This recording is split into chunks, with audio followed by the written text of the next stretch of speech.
Leave their card on the table. Don't act like you accidentally left it there. The NFL, the Royals, and even celebrity dating apps somehow collide in the Swift-Kelce orbit. First up, a Broncos rookie tries to taunt Travis Kelce by dragging Taylor Swift into a post-game moment that disappeared almost as fast as it blew up.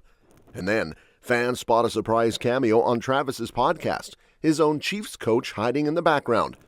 To come in and make a living, live out my childhood dreams, man. And I think Next, Taylor's brother Austin quietly surfaces on a celebrity dating app, sparking curiosity. This might be people's chance to be sister-in-laws with Taylor Swift. Her brother Austin has been spotted on the dating app. After that, the Norwegian Royal Family drops a sweet update featuring a Taylor track. Then fans debate whether her new song sounds a little too Jonas-coded. And finally, Taylor manages what most New Heights guests never can. Our Taylor episode was named one of the best podcast episodes of 2020. One of them? What the fuck are we talking about? The spotlight swings to Denver, where the Broncos squeezed out a 22-19 win over the Chiefs, and one rookie corner decided that beating Travis Kelce on the field wasn't quite enough.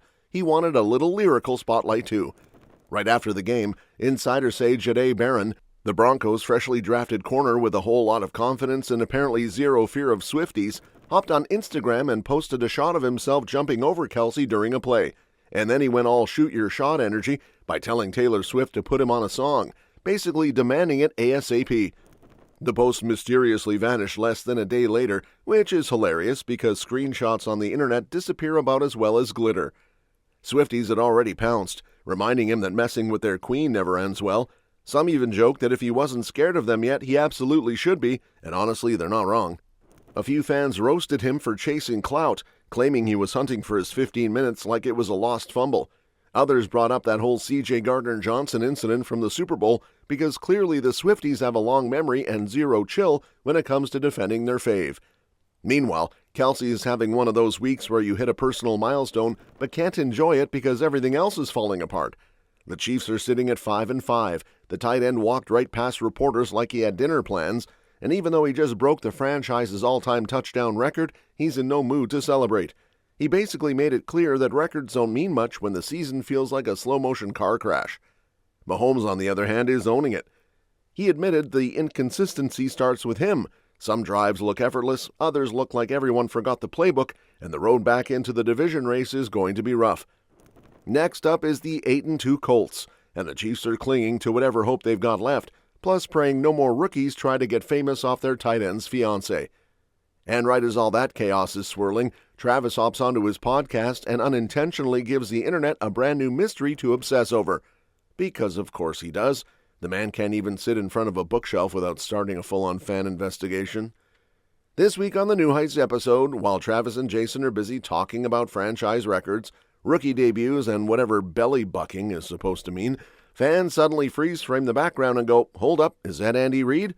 And yep, clear as daylight, there's a frame shot of Coach Reid getting a Gatorade bath, just chilling on the shelf like a silent cameo. Immediately, everyone online goes full detective mode. Leave their card on the table. Don't act like you accidentally left it there.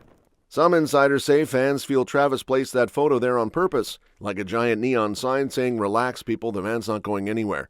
And honestly, the timing is suspiciously perfect. The Chiefs have been slipping, the record's looking like a sad stock chart, and critics are circling Andy Reid like he's the last donut in the break room. There's even chatter about whether it's time for him to retire, which fans are understandably fighting with the energy of someone guarding their Wi-Fi password.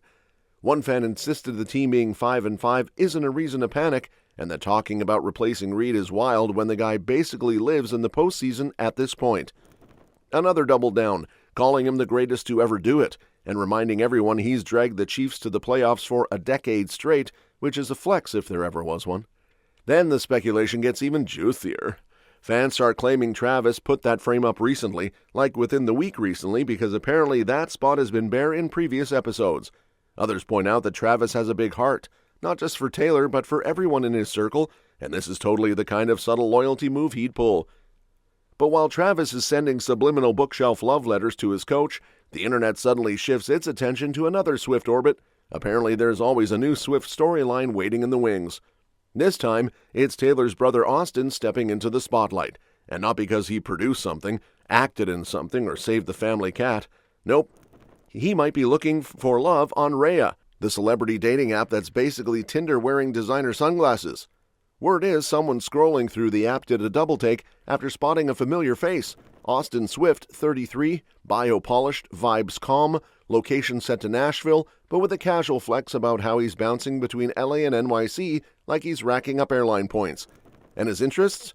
Steak, racket sports, sitting and laying, and emo music. Which, honestly, is both extremely relatable and extremely Swift-coded. The man really said, "My hobbies include consuming protein, flopping on furniture, and feeling feelings." This might be people's chance to be sister-in-laws with Taylor Swift. Her brother, Austin, has been spotted on the dating app. Wow, and we're sure it's not a catfish, it's not a dupe. Apparently, one of his posted pics is just him walking, like full paparazzi stride, which is peak Raya energy, because nothing screams eligible bachelor like a professionally taken candid view existing on a sidewalk. People close to the situation say Austin and Taylor have always been tight. She's written about him, he's produced for her, he helped her wrestle back her masters. The man has been part brother, part creative director, part behind-the-scenes superhero. Their social media history reads like a mutual admiration society, with both dropping emotional, borderline Oscar-worthy tributes to each other over the years.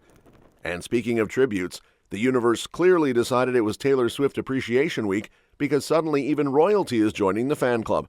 That's right.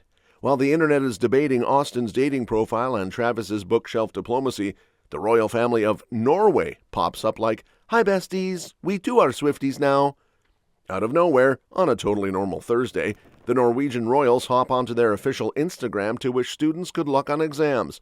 Cute, wholesome academic vibes. And then they spice it up by casually adding Taylor's track Opalite to the post, like it's no big deal. Yes, the actual palace said, "Let's soundtrack our princess's study update with a little showgirl era magic." At this point, Taylor really has the most random and powerful fan base ever. Teenagers, celebs, athletes, politicians, and now, Scandinavian royalty. The post included photos of Princess Ingrid Alexandra studying in Australia, looking all focused and royal while apparently vibing to Taylor in the background. And the caption? Absolutely adorable. The palace reminded students about that Aussie superstition, the one that says if you haven't cracked open a book before the jacaranda trees bloom, you're in trouble. Spoiler, the trees have been blooming for weeks, so the royal family basically said, look, maybe you procrastinated, maybe you didn't, but we're sending luck either way. Honestly, the most relatable monarchy moment ever. And the fact that they picked Opalite, the third track off The Life of a Showgirl, is hilarious in the best way. It's upbeat, glittery, soft rock meets pop rock with a disco shimmer, basically the kind of song you'd use if you'd wanted to pretend studying is fun. The song is all about past relationships, challenges, and building your own joy, which weirdly fits the energy of students trying to survive finals with iced coffee and sheer determination.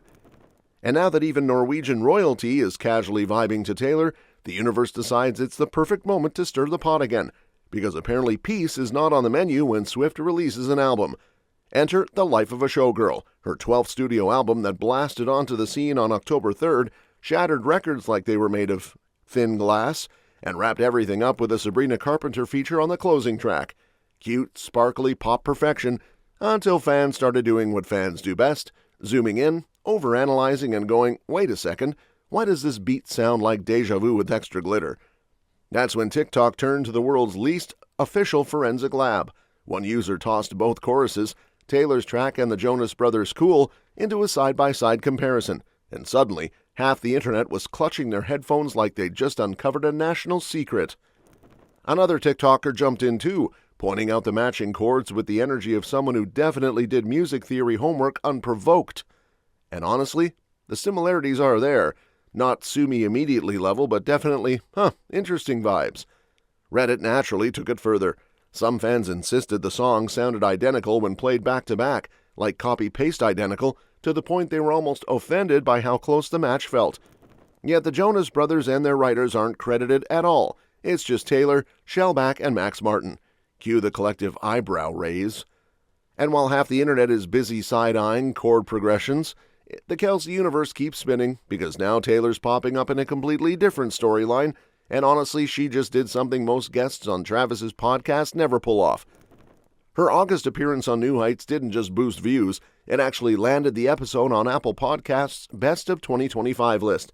Yep, the same list that usually features crime shows, history nerds, and people whispering into microphones about productivity. Suddenly has Travis, Jason, and Taylor giggling about friendship bracelets. So on their latest episode, the brothers start reminiscing like two dads who just discovered TikTok. Jason brings up how their Taylor episode got that big Apple stamp of approval, and Travis, who is very much in his proud fiancé era, starts gushing about how magical she is. Jason, meanwhile, basically wonders how any other episode could possibly compete. Fair question. Our Taylor episode was named one of the best podcast episodes of 2020. One of them. What the fuck are we talking about? Are they rating other ones up there? There's nothing that's even fucking coming close to that. I mean, yeah. What is beating that one? So magical. The August taping had already become legendary because Taylor got real about how the podcast accidentally helped her and Travis get together. She joked back then that she owed the show for acting like his unofficial dating app, referencing the now historic moment when he left the Eras Tour all sad because he couldn't give her a friendship bracelet with his number on it. That's all for this video, folks. We'll see you next time.